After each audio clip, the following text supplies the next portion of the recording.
میرے دوستو عزیزو، اس زمانے میں یہ حیوانیت غیروں سے مسلمانوں میں منتقل ہو رہی ہے کہ یہ اپنے والدین کو اس وقت تک پہچانتے ہیں جب تک یہ خود کسی قابل نہیں ہو جاتے۔ جب یہ خود کسی قابل ہو جاتے ہیں تو والدین کو بھلا دیتے ہیں۔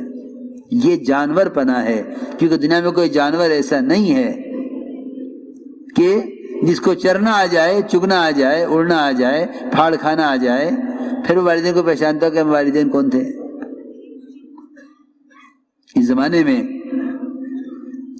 زمانے میں سب سے بڑی بیماری یہ پیدا ہوئی مسلمانوں میں خاص طور پر کہ وہ اپنے والدین کو ادھر دیکھو، اپنے والدین کو اس وقت تک پہچانتے ہیں جب تک ان سے ان کی حاجتیں متعلق ہوتی ہیں۔ اللہ اکبر۔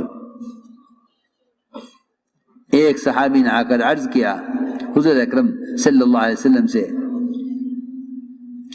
کہ ایسی گرم زمین کہ اگر گوشت کا کچا ٹکڑا ڈالا جائے تو گرم زمین کی وجہ سے پکڑ تیار ہو جائے اور کھانے کے قابل ہو جائے، اتنی گرم زمین پر میں اپنی ماں کو پیدل اپنی پیٹھ پر لے کر چلا ہوں اور 9 میل چلا ہوں، 9 میل چلا اپنی ماں کو پیٹھ پر لے کر۔ یہ تو فرمائیے کیا میں نے اپنی ماں کا حق ادا کر دیا؟ آپ نے فرمایا ماں کا حق ادا کر دیا۔ آپ نے فرمایا کہ تیری پیدائش کے موقع پر جو تیری ماں کو درد کی لہریں اٹھی ہیں، شاید اس میں سے ایک لہر کا حق ادا ہوا ہو۔ وہ بھی شاید فرمایا، یقین طور پر نہیں، کہ شاید اس میں سے ایک لہر کا حق ادا ہوا ہو۔ تو میرے دوستو عزیزو، یہ اس زمانے کی حیوانیت ہے، اپنے والدین کا مقام نہ پہچاننا، اپنے والدین کا اکرام نہ کرنا اور والدین کی خدمت نہ کرنا، یہ حیوانیت ہے۔ اس لیے کوئی جانور ایسا نہیں ہے جو جانور بڑا ہو جائے، چرنے لگے، چگنے لگے، اڑنے لگے، پھر وہ پہچانتا اپنے والدین کو، ایسا کوئی نہیں ملے گا۔ اس وقت تک بچہ اپنے ماں باپ کو جانتا ہے جب تک وہ خود اپنی ضرورت کو پورا کرنے والا نہ بن جاوے، اس وقت تک جانتا ہے۔ یہ حیوانیت انسانوں میں آ گئی ہے۔ تو انہوں نے عمل پیش کیا، اے اللہ مجھے جنگل سے واپسی میں دیر ہوئی، والدین سو چکے تھے، میں تمام رات دودھ کا پیالہ لے کر ان کے سامنے کھڑا رہا، میرے بچے بھوک سے بلکتے رہے۔ میں نے کہا کہ نہیں، والدین سے پہلے بچوں کو دودھ نہیں پلاؤں گا۔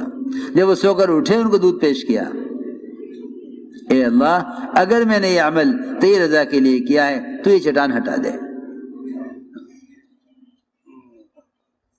یہ تو میرے دوستو عزیزو معاملات کی لائن کا ایک عمل ہے۔ مولانا ایسا فرماتے تھے کہ حضور اکرم صلی اللہ علیہ وسلم کے تکوینی لائن کے اشارے سے چاند کے 2 ٹکڑے ہو سکتے ہیں، تو جو احکام شریعت آپ لے کر آئے ہیں ان احکام شریعت کی قوت کیا ہوگی؟ آپ کے تکوینی لائن کے اشارے کے عمل کی اتنی قوت ہے کہ چاند کے 2 ٹکڑے ہو گئے، تو آپ جو شریعت لے کر آئے ہیں اس شریعت کے احکام کی قوت کیا ہوگی؟ چنانچہ چٹان سر کی لیکن نکلنے کا راستہ نہ ہوا۔ دوسرے نے عمل پیش کیا، اے اللہ میری چچا کی لڑکی جس سے مجھے انتہائی محبت تھی اور وہ میں اس سے خلوت چاہتا تھا مگر وہ مجھے خلوت کا موقع نہیں دیتی تھی، اے اللہ اس پر تنگی آئی، قحط سالی آئی، محتاج ہو کے میرے پاس آئی، میں نے خیال کیا کہ اس کو مال دے کر اس کے ساتھ برا کام کروں۔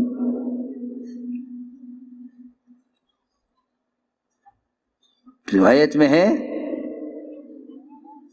کہ محتاج ہو کے میرے پاس آئی، میں نے کہا میں تجھے سونے کی اشرفیاں دوں گا مگر میری شرط پوری کر دے۔ اس نے مجھے اپنے اوپر قابو دے دیا اور میں اس کی ٹانگوں کے درمیان بیٹھ گیا۔ اے اللہ، اس وقت بیٹھ کر مجھے تیرا خیال آیا، مجھے کوئی رکاوٹ نہیں تھی اس برے کام کے کرنے میں، زنا کرنے میں کوئی رکاوٹ نہیں تھی، محض تیرے خوف سے میں نے یہ کام نہیں کیا۔ اے اللہ، اگر اس حرام سے بچا ہوں تیرے خوف سے، اور میں نے وہ سونے کی اشرفیاں اس کو دے دی کہ چلے جا۔ اس نے کہا لڑکی نے، جب تمہاری شرط پوری نہیں ہوئی تو مال کیوں دے رہے ہو؟ کہ نہیں تو یہ لے جا، میں کام نہیں کروں گا۔ اے اللہ، اگر میں نے یہ اس پر احسان تیرے رضا کے لیے کیا ہے تو ہمیں نکال دے۔ چٹان ہلی لیکن راستہ نہیں بنا نکلنے کا، ایک کے لیے بھی نہیں بنا، کیونکہ یہ بات نہیں ہے کہ اپنا اپنا عمل کرو نجات پا جاؤ۔ امت مجموعہ ہے، امت مجموعہ ہے۔ تیسرے نے عمل پیش کیا، اے اللہ، میرے یہاں ایک مزدور نے مزدوری کی، پھر وہ اپنی مزدوری چھوڑ کر چلا گیا، اس کے پیسے میرے پاس رہ گئے، میں نے اس سے مال تیار کیا اور اس کا مال بڑھ گیا۔ ایک مدت کے بعد واپس آیا،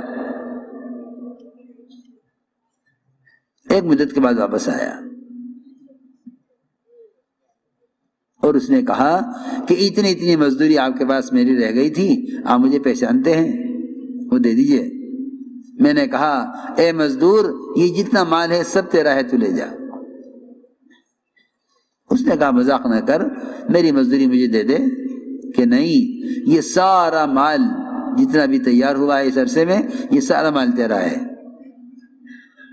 اے اللہ، اگر مزدور میں نے احسان تیرے رضا کے لیے کیا ہے تو ہمیں یہاں سے نکال دے۔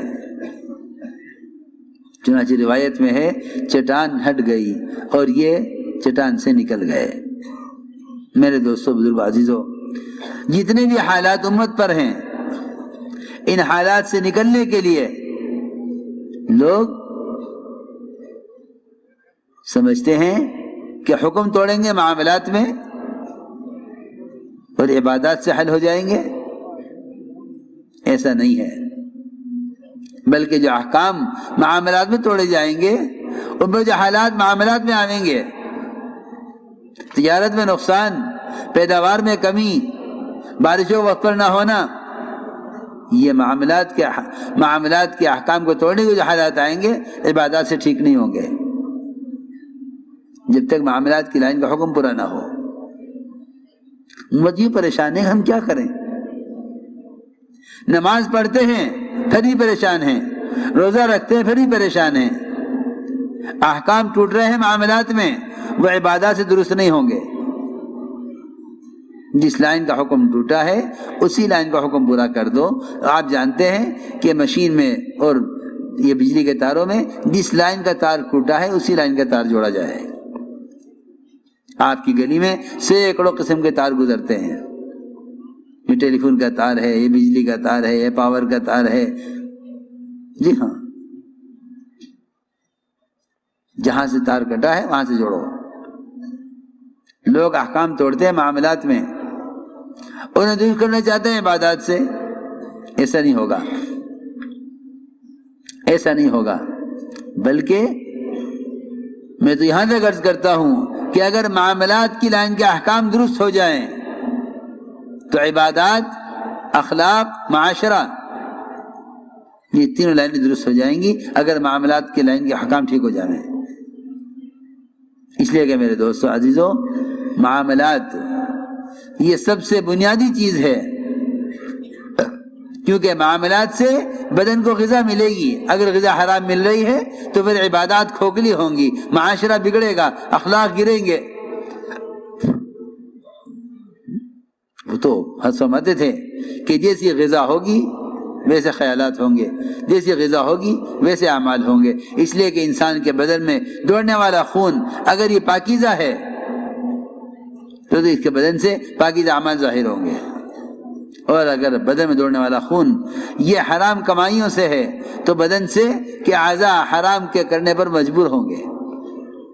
حضرت فرمایا کرتے تھے کہ اس زمانے میں مسلمان حرام کے لقمے کو معمولی سمجھ کر کھا لیتا ہے، حالانکہ لقمہ سمندر ہے، خیالات اس کے موتی ہیں۔ لقمہ سمندر ہے، خیالات اس کے موتی ہیں۔ جیسی غذا ہوگی ویسے خیالات ہوں گے۔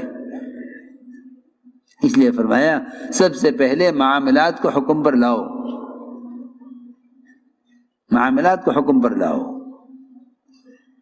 کہ اس کو غذا سب سے پہلے حلال غذا ملے، اس لیے کہ سارے احکام عادت سے متعلق ہیں۔ یہ آنکھ کا عمل ہے، یہ کان کا عمل ہے، یہ زبان کا عمل ہے، یہ شرمگاہ کا عمل ہے۔ یہ اعمال بگڑتے اس لیے ہیں کہ ان اعضاء کے اندر حرام خون دوڑ رہا ہے، کہ ان اعضاء میں حرام خون دوڑ رہا ہے۔ اس لیے سب سے پہلے معاملات کو حکم پر لاؤ۔ سود یہ ایک ایسا عذاب ہے اور یہ ایک ایسا گناہ ہے کہ اس سے توبہ نہ کرنے والا اللہ کے رسول سے جنگ کرنے والا ہے۔ ادھر جنگ ہو رہی ہے اللہ سے، ادھر دعائیں ہو رہی ہیں۔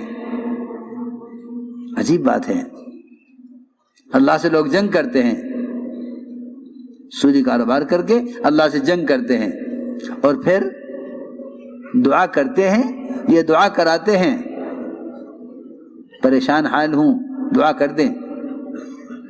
آپ سوچئے اگر آپ کے پڑوسی سے لڑائی ہو تو آپ نمک مانگنا پسند نہیں کریں گے اپنے پڑوسی سے۔ اگر پڑوسی سے دشمنی ہے، لڑائی ہے پڑوسی سے، اس سے نمک مانگنا پسند نہیں کریں گے، اور اللہ تعالی سے جنگ کر رہے ہیں، اللہ سے جنگ کر رہے ہیں، اللہ سے امید کر رہے ہیں۔ اس لیے میرے دوستو عزیزو،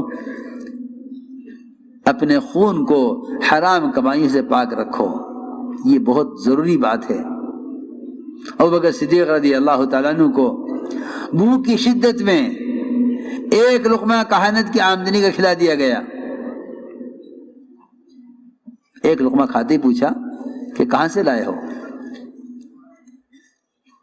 غلام نے کہا کہ میں پہلے کہانت کیا کرتا تھا، وہاں سے لایا ہوں۔ اس کہانت کی آمدنی سے،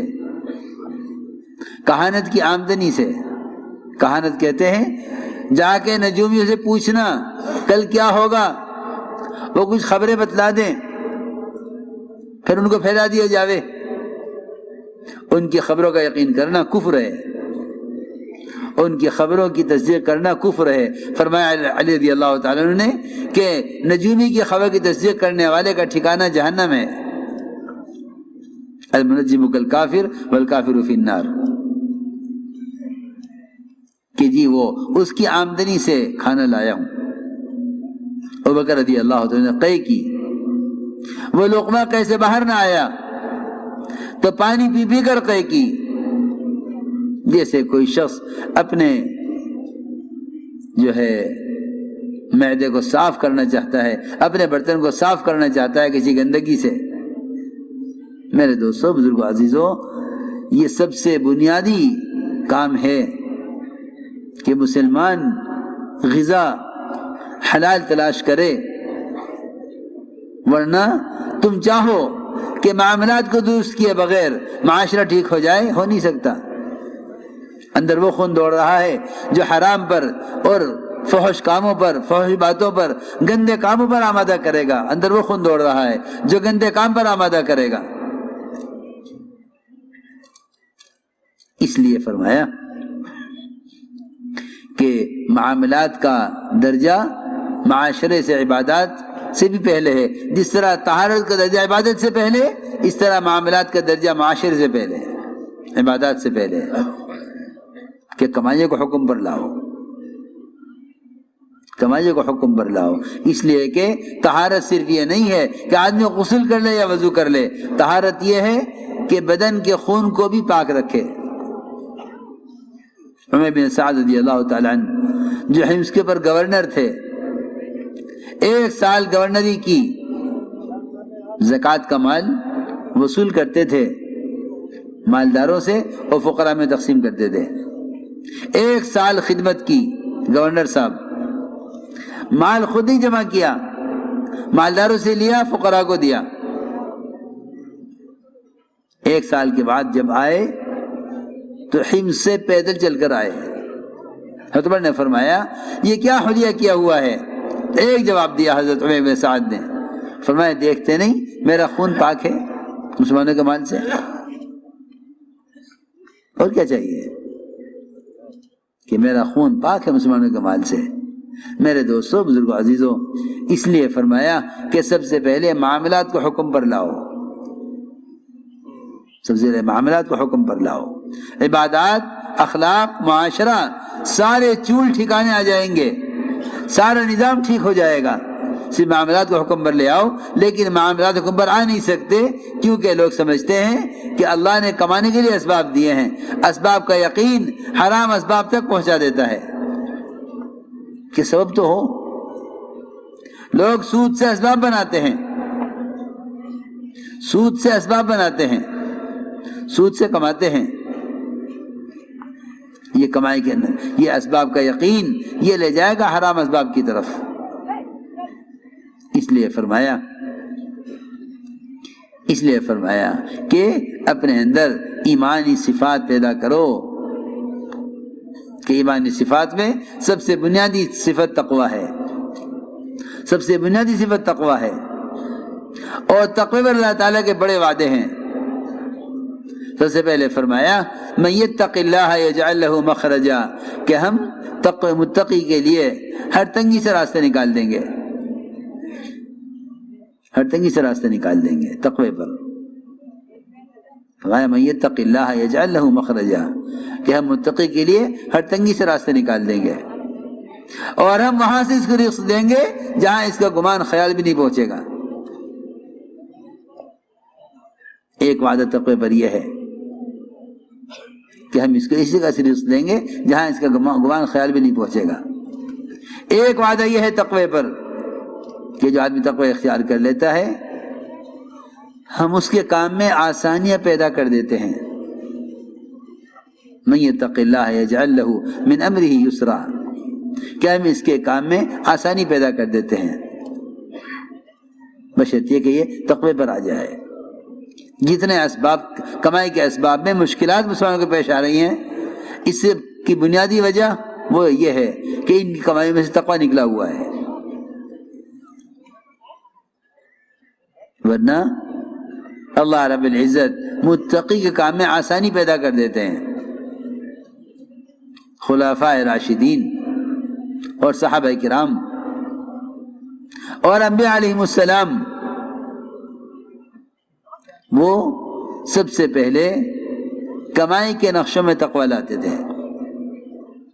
دیکھو یہ سمجھنے کی بات ہے, سب سے پہلے کمائی کے نقشوں میں تقوی ملے گا. آپ دیکھو اٹھا کر, سب سے پہلے کمائی کے نقشوں میں تقوی ملے گا. داؤد علیہ السلام بادشاہ تھے, نبی بھی تھے, بادشاہ بھی تھے. خلافت, نبوت, بادشاہت تھی نبوت والی, کہ نبوت تھی بادشاہت والی. وہ اپنا ذاتی خرچ بیت المال سے لیتے تھے, ذاتی خرچ بیت المال سے لیتے تھے. بادشاہ کا ملک, بادشاہ کا ملک, ذاتی خرچ کہاں سے لیں؟ کہ بیت المال سے. سنو غور سے بات. عمر رضی اللہ تعالی عنہ وہ بیت المال سے اتنا بچتے تھے. اس زمانے میں تو بیت المال مال غنیمت بن کے رہ گیا. جی ہاں, اس زمانے میں بڑی احتیاط تھی, اس میں بڑی احتیاط تھی کہ گورنر تک اپنی ذات سے خود کما کر خرچ کرتے تھے. سلمان فارسی رضی اللہ تعالی عنہ گورنر ہیں, ٹوکرے بناتے تھے اپنے ہاتھوں سے, ٹوکرے بنا کر بیچتے تھے, اور انہیں بیچ کر ٹوکرے بنا کر بیچتے تھے اور ان کو بیچ کر اپنا ذاتی خرچ گھر کا چلاتے تھے اور ٹوکرے کی آمدنی میں سے صدقہ کرتے تھے. جبکہ عمر رضی اللہ تعالی عنہ ان کو 5,000 وظیفہ دیتے تھے. یہ 5,000 کا وظیفہ، 5,000 ان کی تنخواہ ہوتی تھی، یہ 5,000 خرچ کرتے تھے دوسروں پر، یہ کہہ کر کہ یہ خدمت، مخلوق کی خدمت، یہ دین کی خدمت ہے، یہ آخرت کے لیے کر رہا ہوں. اگر 5,000 میں سے اضافہ خرچ کروں گا تو یہ خدمت کا بدل بن جائے گا، آخرت میں کچھ نہیں ملے گا. جی ہاں، عجیب بات ہے. اپنے آخرت کے اجر کو بچانے کے لیے، آخرت کے اجر کو پورا پورا حاصل کرنے کے لیے 5,000 کے وظیفے میں سے، تنخواہ میں سے اب اضافہ خرچ نہیں کرتے تھے، اب اضافہ خرچ نہیں کرتے تھے، بلکہ ٹوکرے بناتے تھے، ٹوکرے بنا کر بیچتے تھے، اس سے جو آمدنی ہوتی اس سے گھر کا خرچ، اس میں سے صدقہ. یہ معمول تھا سلمان فارسی رضی اللہ تعالیٰ عنہ کا. دھیان سے سنو بات نیچے ہو کر.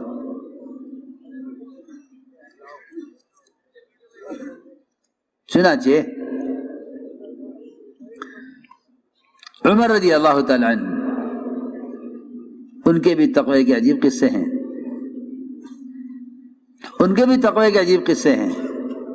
بیمار ہو گئے، طبیب نے کہا کہ شہد استعمال کریں. بیت المال میں شہد رکھا ہوا تھا، سارے مسلمانوں کو جمع کیا، فرمایا مجھے شہد تجویز کیا گیا ہے میرے لیے اور شہد نہیں مل رہا ہے اور بیت المال میں شہد رکھا ہوا ہے، اگر تم سارے مسلمانوں کی اجازت ہو تو میں استعمال کر سکتا ہوں ورنہ میرے لیے حرام ہے. سب نے کہا مومنین اجازت ہے، آپ استعمال کریں. بیت المال سے احتیاط. عمر رضی اللہ تعالیٰ عنہ ایسے تقوی والے، ایسے تقوی والے. کہیں سے مال آیا، کہیں سے مال آیا،